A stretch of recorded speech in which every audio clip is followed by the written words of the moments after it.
មុខម្ហូបថ្ងៃនេះគឺស្ងោរត្រយូងចេកជាមួយនឹងជើងជ្រូកគ្រាន់តែឃើញក្តៅៗហុយៗអញ្ចេះអីនេះថាទំនងមែនតែនឥឡូវនេះគ្រឿងផ្សំមានដូចជាជើងជ្រូកជាមួយនឹងត្រយូងចេកក្រូចឆ្មាជីជ្រក់ជាមួយនឹងខ្ទឹមជាមួយនឹងម្ទេសអីបែបនេះមកគឺរួចជាស្រេចជាដំបូងយើងមកធ្វើការលាងជើងជ្រូកជើងអីនេះឲ្យបានស្អាតសិនទៅហើយយើងទុកឲ្យស្រស់ទឹក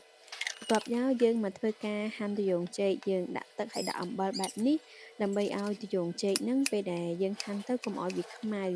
កាលណាពណ៌វាខ្មៅទៅនៅពេលដែលយើងស្លទៅវាឃើញអត់សូវស្អាតអញ្ចឹងណាហើយត្រយូងចេកយើងយកតែខាងណាខ្ចីៗទេហើយយើងកាត់វាយកស្នូលវាចេញផង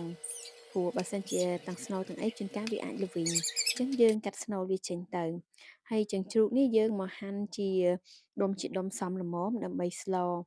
ហើយបើសិនជាយើងថាអាចឲ្យអ្នកលក់កាប់ឲ្យនឹងក៏បានដែរដើម្បីកុំឲ្យយើងមកដល់យើងពិបាកកាប់បន្ថែមទៀតបន្ទាប់ពីយើងដាក់ជើងជ្រូកអីឲ្យទុកម្ដុំកាប់ហើយគឺយើងចាប់ផ្ដើមមកដាក់ដាំទឹកនៅពេលដែលទឹកពុះយើងធ្វើការយកជើងជ្រូកនឹងមកស្ងោររំងាស់សិនពីព្រោះជើងជ្រូកនេះគឺវារាងស្វិតកាលណាតែយើងស្ងោរតែមួយអំពុះដាក់ជើងចេកដាក់អីគឺយើងហូបសាច់នឹងអត់ដាច់ទេអញ្ចឹងយើងចាប់ផ្ដើមមកស្ងោរជើងជ្រូកនឹងរំងាស់ឲ្យវាផុយសិនចាំយើងដាក់គ្រឿងក្រៅអីតាមក្រោយហើយយើងស្ងោរនេះយើងដាក់ជាមួយនឹងខ្ទឹមជាមួយនឹងស្លឹកក្រូចសើចដើម្បីជួយកាត់ឆ្អាបកាត់អីនៅពេលដែលយើងស្ងោរបែបនេះហើយរងាស់ដែលថាឃើញសាច់វាចាប់ផ្ដើមផុយហើយទើបយើងមកថែមគ្រឿងក្រៅ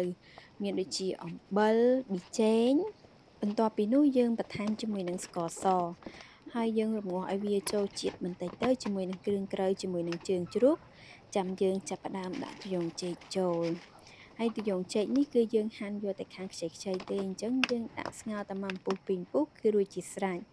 ឥឡូវយើងចាប់ផ្ដើមស្ងោរត្រយូងចេករហូតដល់ថាឡើងពុះហើយយើងមើលតែឆ្អិនហើយគឺយើងភ្លក់គ្រឿងក្រៅរបស់យើងឃើញថាសមល្មមអាហ្នឹងយើងអូខេប៉ុន្តែបើសិនជាយើងស្ទើអីយើងបន្ថែមតាមនឹងទៀតហើយឥឡូវនេះយើងស្ងោរជើងជ្រូកជាមួយត្រយូងចេកហើយថាឃើញថាអូយឈ្ងុយមែនតែនយើងចាប់ផ្ដើមមកដួសដាក់ចានថាឃើញក្តៅហុយៗបែបនេះហត់ទឹកតែម្ដងថាឆ្ងាញ់ណាស់ហើយបើសិនជាអ្នកមានកូនខ្ចីកូនអីទៀតហត់ទឹកសណ្ដស្ងោរយ៉ងចេកនេះជួយបង្កើនទឹកដោះអីទៀតទៅរឹតតែល្អឥឡូវយើងបន្ថែមជាមួយនឹងស្លឹកខ្ទឹមជាមួយនឹងម្ទេសរបស់យើងទៅហើយច្របាច់ជាមួយនឹងក្រូចឆ្មាបើសិនជាចង់ជូរបងប្អូនអាចច្របាច់ថែមនេះទៀតបានឥឡូវយើងមកចាប់ផ្ដើមថាដួសមើលទៅថាទំនងបែបណាបងប្អូននេះថាសាច់ជ្រូកមើលទៅទន់ល្អមែនតែនហើយ